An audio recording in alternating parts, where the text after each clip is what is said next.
Hello everybody and welcome to another episode of Fast Flag Facts with John. I'm John and this is the show where we look at the who, what, when, where, and why of flags from around the world. Last week we looked at the flag of Bhutan, which had a dragon on it. And this week we're going to continue the theme of slightly spooky flags by looking at the famous pirate flag, the Jolly Roger.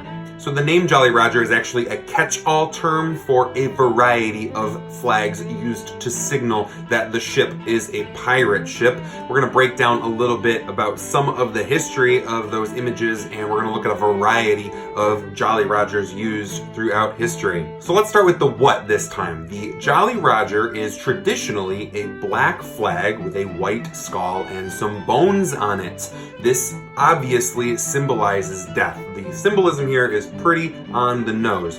However, there are lots of variations, so let's go into who. Most of what we know about pirates comes from a non-fiction book called A General History of Pirates by a man named Charles Johnson in 1724. Now, since 1724, we've learned that a lot of the stuff in this book is probably not true, or at best, slightly stretched. However, it is still considered the founding document about what we actually know to be pirate history. A slightly more recent book, which I highly recommend if you would like to read more about pirates and the Jolly Roger, is a book called Under the Black Flag by a man named David Cordingly. He attempts to separate a lot of the fact from fiction.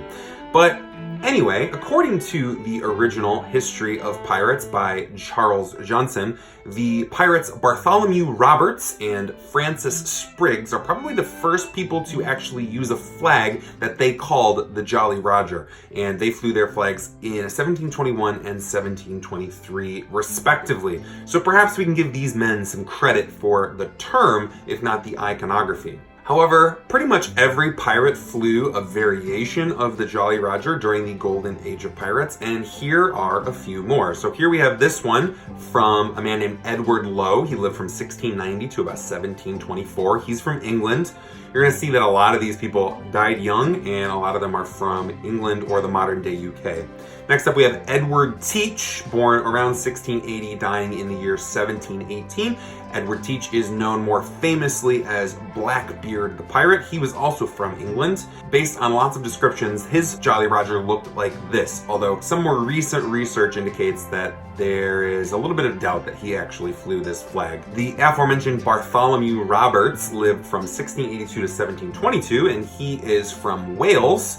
He used many different flags over his short career. Many of the flags actually included depictions of himself dealing with or interacting with a skeleton representing death. Thus, there is some evidence that the actual pirate captains are the ones who designed their own flags. So we can probably give credits to these people for designing these flags. Next up, we have Calico Jack, who is originally from England, and he lived from 1682 until 1720. He's probably one of my favorite pirates. In addition to obviously working in the Caribbean, he did spend a little bit of time in the Great Lakes region doing some freshwater piracy. He flew a flag like this, which is probably one of the more famous examples. The version that most people think of when they think of the Jolly Roger was flown by a pirate named Black Samuel Bellamy, who lived from 1689 until 1717. He is also from England, and he is also famous for being probably the wealthiest pirate of all time. A magazine article from Forbes in 2019 said that he was worth, in 2019 money, about $142.5 million. The timeline of the Jolly Roger is very interesting. The first appearances of skull and crossbones on flags was probably in the 1710s, as we mentioned a few minutes ago, and it had its heyday during what is called the Golden Age of Piracy, which was basically the 1720s through 1740s. However, the imagery does go way back from there. The use of a skull and crossbones to indicate death or danger is an ancient one. It probably predates the 1200s. However, it became popularized in the Middle Ages as a symbol of death, especially because of the plague. The term Jolly Roger could refer to a number of things. One theory that I like is that it comes from a French term, which is Jolly Rouge, which means pretty red, and this is probably because French pirates, as well as English pirates for a while, they flew just red flags symbolizing blood and violence and death. And so some theories is that they were flying these red flags. The Jolly Rouge eventually became something like the Jolly Roger. However, we also have some contesting histories for the origins of the black on the white flag. It is something that probably dates back to the 1300s.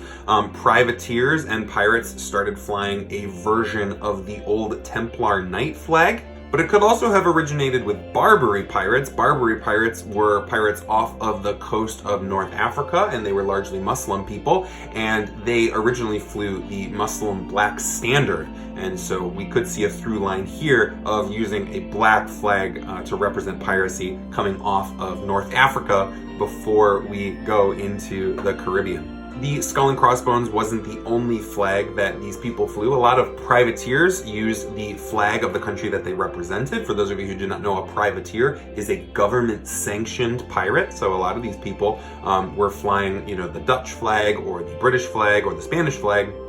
And even true pirates often flew false flags, and so they pretended to be from another country until they were close enough to attack a ship. Certainly what we do know is that by the end of the War for Spanish Succession, which was in the year 1714, pirates were using black and white flags with skeletal imagery on them, and the Jolly Roger, as we now know it, was definitely in use. There are two major places where you're going to see the Jolly Roger in sort of the modern world: the military and in pop culture.